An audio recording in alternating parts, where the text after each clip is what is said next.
একেবারে ফ্রেশ বাঁধাকপি। সুপ্রভাত বন্ধুরা, আজ আমি বানাবো এগ গোবি।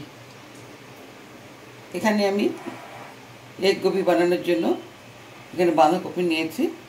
অ্যাকচুয়ালি বাঁধাকপিকে গোবি বলে, তাই জন্য টার্মটাকে ঠিক রাখার জন্য এগ গোবি আমি বলছি। এগ গোবি বানানোর জন্য এখানে নিয়েছি একটা গোটা আস্ত বাঁধাকপি, আর নিয়েছি এখানে আলু এরকম সাইজের কেটে নিয়েছি। ইনগ্রিডিয়েন্টস কী কী নিয়েছি একটু বলে দিই। ফোড়নের জন্য নিয়েছি গোটা গরম মশলা, তেজপাতা, শুকনো লঙ্কা, গোটা জিরে, হলুদ, জিরে গুঁড়ো, লঙ্কার গুঁড়ো, কাঁচা লঙ্কা একটু গার্নিশিংয়ের জন্য। এখানে নিয়েছি আমি স্পেশালি ছোটো এলাচের বাটা, আদা বাটা, পেঁয়াজ বাটা, নুন।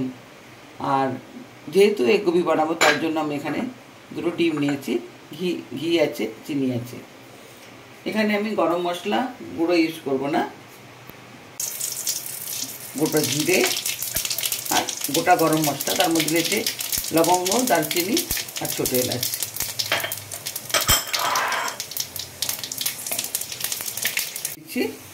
দিয়ে আলুগুলোকে ফ্রাই করে নেব।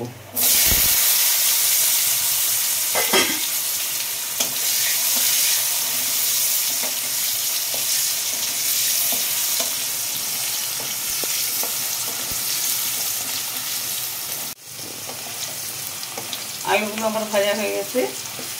এরপরে আমি দেবো তরকারিতে পরিমাণ মতো যতটা লবণ লাগবে লবণ ইউজ করব।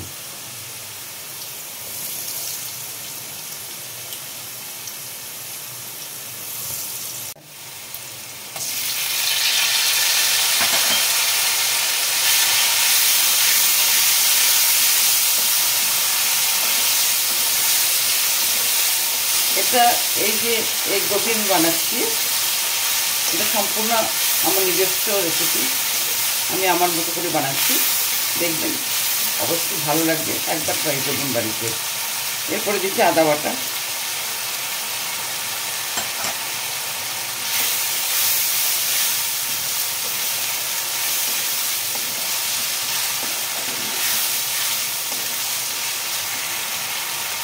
এক এক করে মশলাগুলো দিয়ে দেবো। গুঁড়ো মশলাগুলো, জিরে গুঁড়ো দিলাম, একটু লঙ্কার গুঁড়ো দিলাম,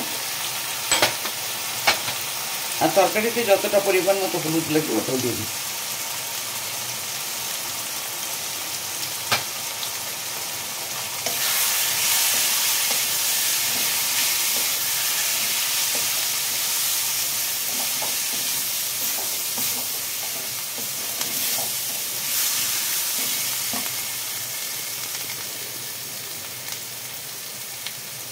বাঁধাকপিটা দিয়ে দেবো। এটা অ্যাকচুয়ালি স্টোরের বাঁধাকপি, সিজনাল বাঁধাকপি নয়, কিন্তু অনেকে এটাকে একটু ভাপিয়ে নেয়, জলটা ফেলে দেয়, কিন্তু সেখানে কিন্তু বাঁধাকপির সমস্ত গুণাগুণগুলো চলে যায়। আমি এমনি ডাইরেক্টই করছি এটাকে।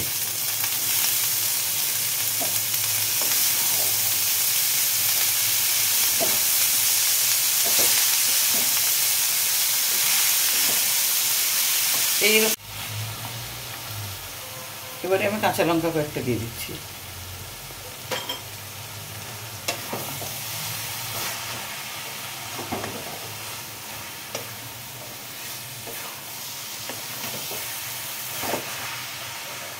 একটু হতে দেবো ভালো করে।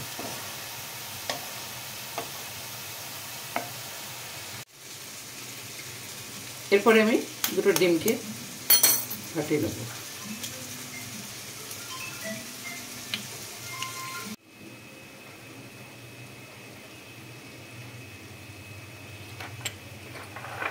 ডিমটাকে আমি একটু ফাটিয়ে নিচ্ছি।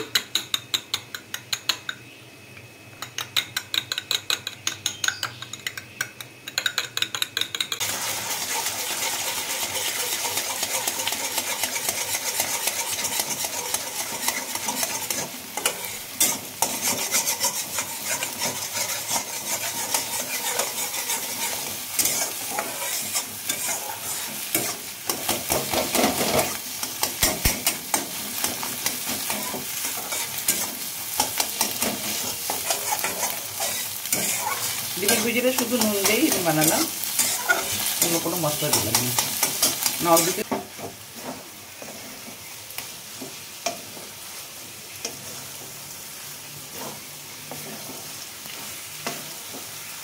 এই ছিল আজকে আমার এগ গোবি। তো এগটা এখন আমি দিচ্ছি না, গার্নিশিংয়ের সঙ্গে দিচ্ছি। ফ্রেন্ডস, আজকে আমার উপস্থাপনা ছিল এগ গোবি।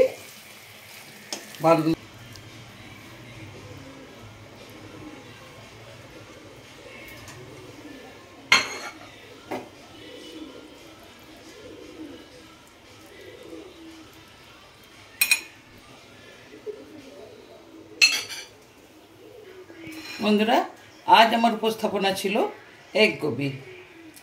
কী করে আমি বানালাম প্রথম থেকে শেষ পর্যন্ত